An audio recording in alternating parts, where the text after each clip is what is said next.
Okay, here we are at page 130. Even the tiniest action is tinged with the motivation to feel differently than you do in the moment. When you begin binge eat or light up a browse social media, what you really want is not a potato chip or a cigarette or a bunch of likes. What you really want is to feel different.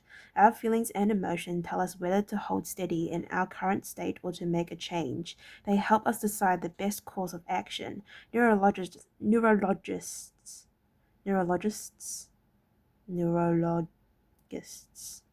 have discovered that when emotions and feelings are impacted, we actually lose the ability to make decisions.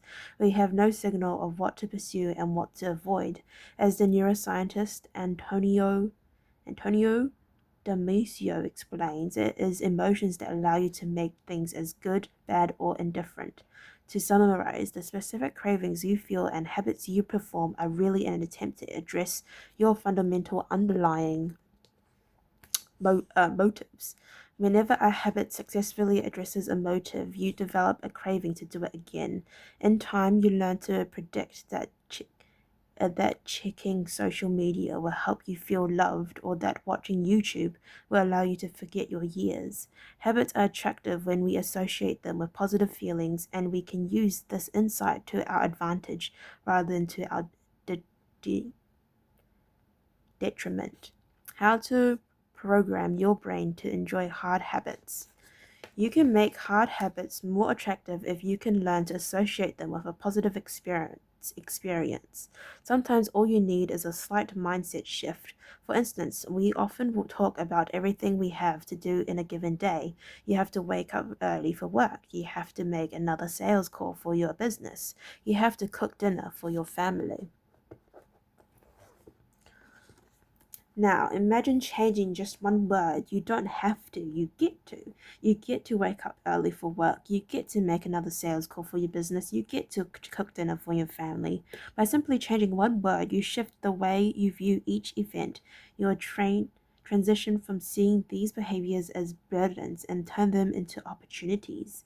The key point is that both versions of reality are true. You have to do those things and you also get to do them. We can find evidence for whatever mindset we choose. I once heard a story about a man who uses a wheelchair. When asked if it was difficult being confined, he responded, "I'm not confined to my wheelchair. I am liberated by it. If it wasn't for my wheelchair, I would be bedbound and never able to leave my house." This shift in perspective completely transformed how he lived each day.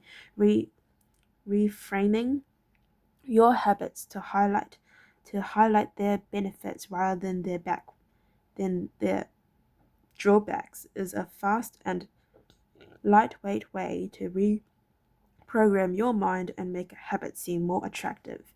Exercise. Many people associate exercise with being a challenging task that daring that drains energy and wears you down. You can just as easily view it as a way to develop skills and build you up. Instead of telling yourself, "I need to go run in the morning," say, "It's time to build an endurance and get fast." Finance. Saving money is often associated with sacrifice. However, you can associate it with freedom rather than limitation if you realize one simple truth. Living below your current means increase is your future means. The money you save this month increases your purchasing power next month. Meditation. Anyone who has tried meditation for more than 3 seconds knows how frustrating it can be when the distraction next distraction inevitably pops in your mind. You can transform frustration into delight when you realize that each interruption gives you a chance to practice to returning to your breath. Distraction is a good thing because you need distraction to practice meditation.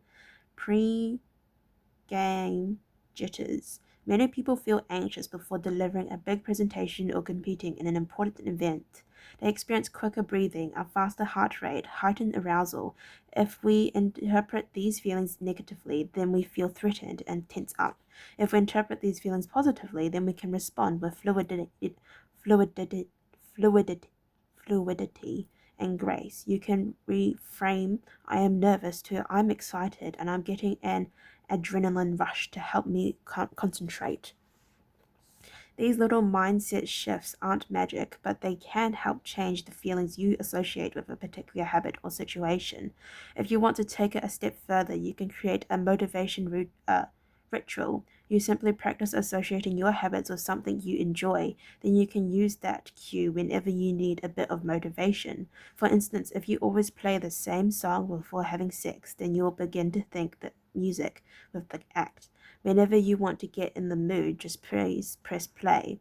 Ed, a boxer and writer from Pittsburgh,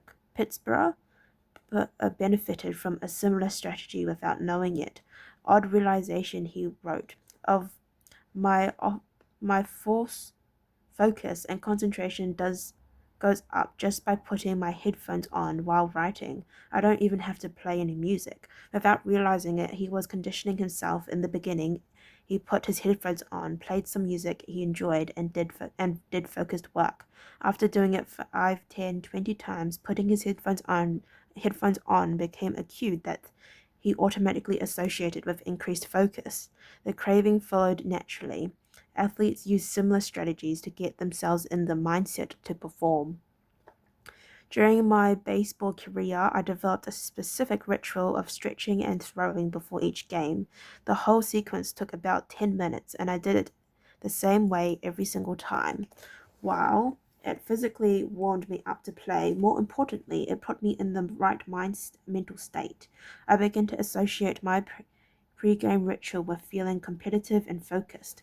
Even if I wasn't motivated beforehand, by the time I was done with my ritual, I was in game mode. You can adapt this strategy for nearly any purpose. Say you want to feel happier in general. Find something that makes you truly happy, like petting your dog or taking a bubble bath, and then create a short routine that you perform every time before you do the thing you love. Maybe you take 3 deep breaths and smile. 3 deep breaths, smile, pet the dog, repeat. Eventually, you'll begin to associate this breathe and smile routine with being in a good mood. It becomes a cue that means feeling happy. Once established, you can break it out anytime you need to change your emotional state. Stressed at work, take 3 deep breaths and smile. Sad about life, take 3 deep breaths and smile. Oh, that was very relevant. Once a habit has been built, the cue can prompt a craving, even if it has little to do with the original situation. The key to finding and fixing the cause of your bad habits is to reframe the associations you have about them. It's not easy, but if you can reprogram your predictions, you can transform a hard habit into an attractive one. Okay, not reading the chapter summary. Let's go to page this. How to create good habits, how to break a bad habit. Okay, then we have the third law, make it easy. Chapter 11, walk slowly but never backwards. On the first day of class, Jerry, a professor at the University of Florida, divided his film photography students into 2 groups. Everyone on the left side of the classroom, he explained, would be in the quantity group.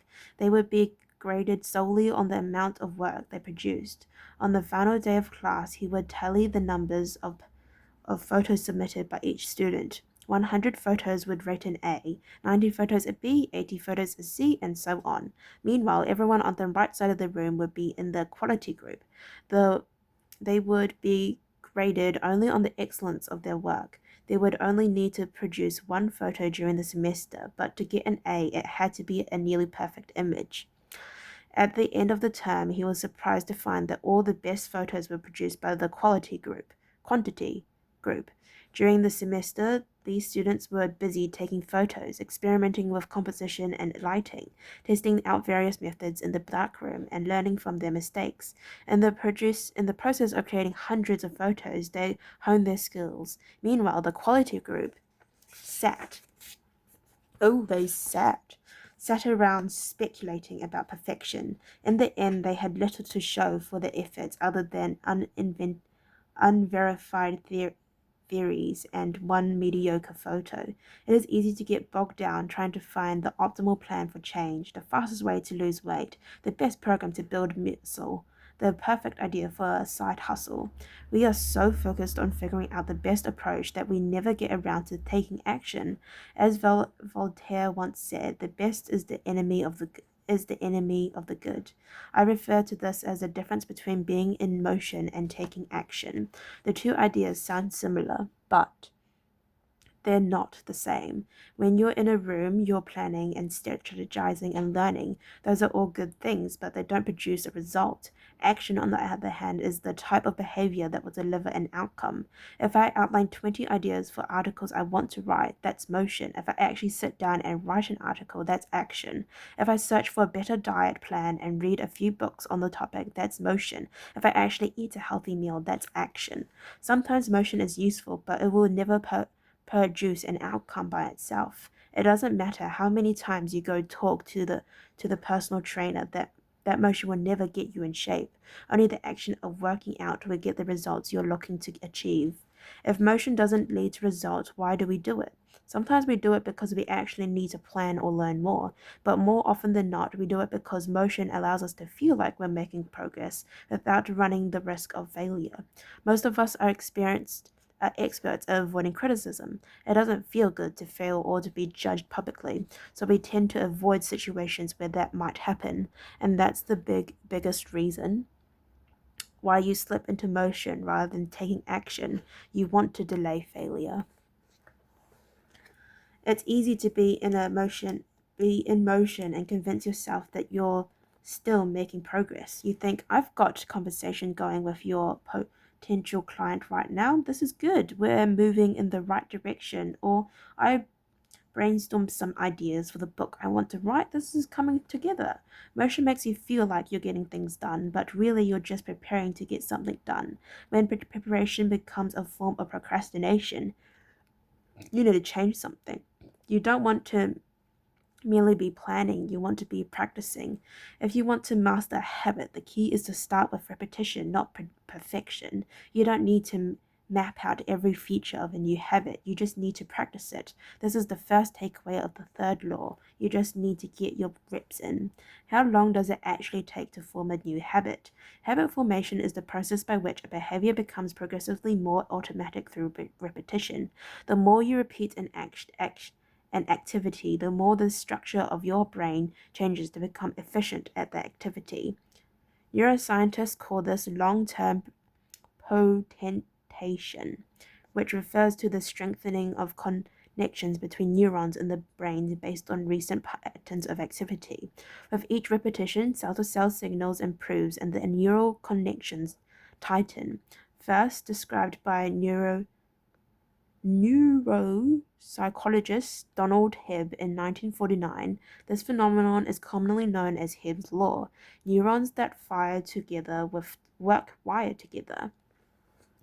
Repeating a habit leads to a clear physical change in the brain. In musicians, the cerebellum, critical for physical movement like plucking a guitar string or pulling a violin bow, is larger than it is non-musician. Mathematicians, meanwhile, have increased gray matter in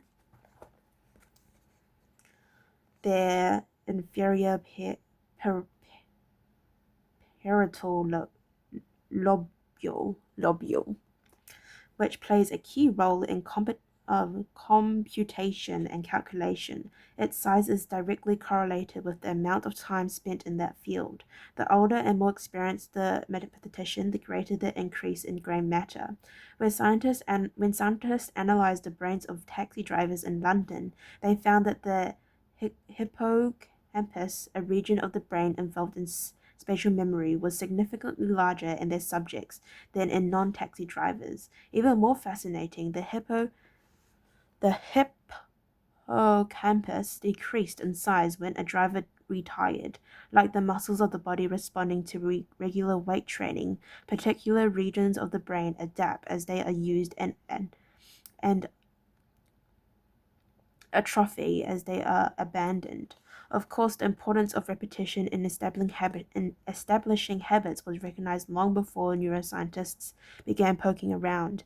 In 1816, the English philosopher George H. Lewis noted, in learning to speak a new language, to play on a musical instrument, or to perform unaccustomed movement, great difficulty is felt, because the channels through which each sensation has to pass have not become established. But no sooner has frequent repetition cut a pathway than this difficulty vanishes. The action becomes so automatic that they can be performed while the mind is otherwise engaged.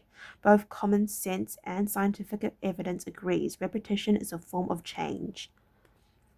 Each time you repeat an action, you are activating a particular neurological circular associated with that habit. That means that simply putting in your reps is one of the most critical steps you can take to encoding a new habit. It is why the students who took tons of photos improved their skills, while those who merely theorized about perfect photos did not. One group engaged in active practice, the other in passive learning. One in action, the other in motion. All habits follow a similar trajectory from full practice to automatic behavior, a process known as automaticity. Automaticity is the ability to perform a behavior without thinking about each step, which occurs when the non-conscious mind takes over. Okay, I'd like to thank you for listening to read up to page 145. If you'd like to listen to me read more, then please stay posted and I'll see you next time. Bye bye.